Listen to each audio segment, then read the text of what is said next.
how I tripled the amount of goals I scored playing in the exact same team in the exact same league.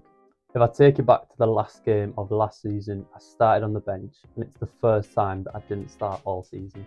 I've been struggling for quite a few weeks leading up to the game, and of course, like any footballer, I was gutted to be on the bench. I came on at half time, didn't really do much, and that was at the end of the season. Like I say, as footballers, we hate being on the bench. We just want to play and get minutes. So for the next few months, I made sure I wasn't on the bench for the start of the new season, and I was determined to be starting games and scoring goals. So today I'm going to give you a few tips on how I did this, as well as a few mistakes that I made too. The first and most valuable thing that I did was I worked on my confidence. I know this is a very cliche thing, especially in football, and a lot of us often wonder how we can actually improve our confidence. For me, there was only one way that I knew I could do this, and this was going into each game knowing I prepared the best that I could have during the week. I used to do team training once a week during the week and nothing else until a match on a weekend. Why would I go into the game with any confidence when this is all I'd done all week? Knowing that you were doing everything you can makes you so much more confident because your mind can be at ease. You know you've done your best.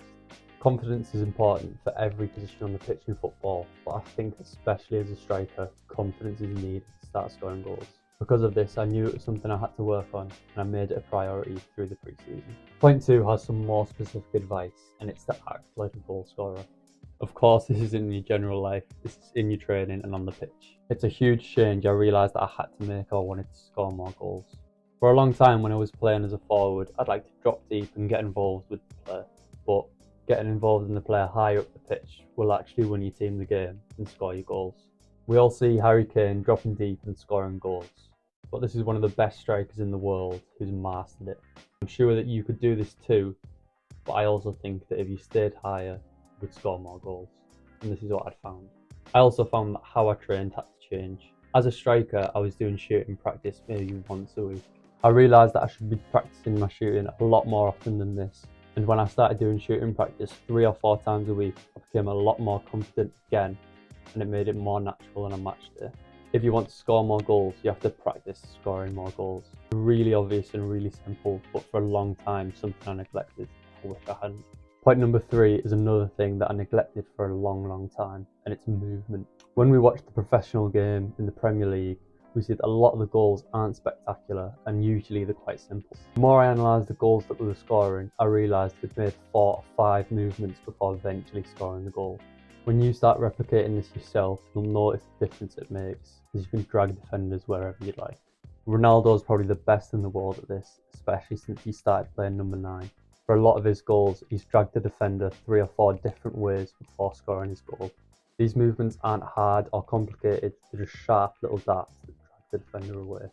For example, it's running to the back post before running to the front post and scoring, or vice versa. Really simple, but it'll make a huge difference in the amount of goals you score. We all see and talk about movement, but for some reason a lot of us don't implement it. And for a long time, this was me. The 4th and final point is to make it difficult for the goalkeeper. The Watkins goal versus Netherlands is a perfect example of this. He turns and shoots so quick the keeper has no time to set himself, and it's past him before he can react. Goalkeepers like to be set and ready for shots. They don't like having to make a save when they're not ready. Taking a shot through a defender's legs or taking a shot without beating a defender can make it so much more difficult for them. Using a defender to curl the ball around and score can make it really difficult for the goalkeeper. It makes it hard for him to see where the shot's going, and he will probably see the ball late. The more of these shots you take, naturally the more goals you'll score, and you'll notice a pattern for which shots are hardest for goalkeepers to deal with. And they are my 4 tips to hopefully help you score some goals. I hope you learn from the mistakes that I made, and if you want to improve as a footballer, then check the video in the top right. Thank you for watching.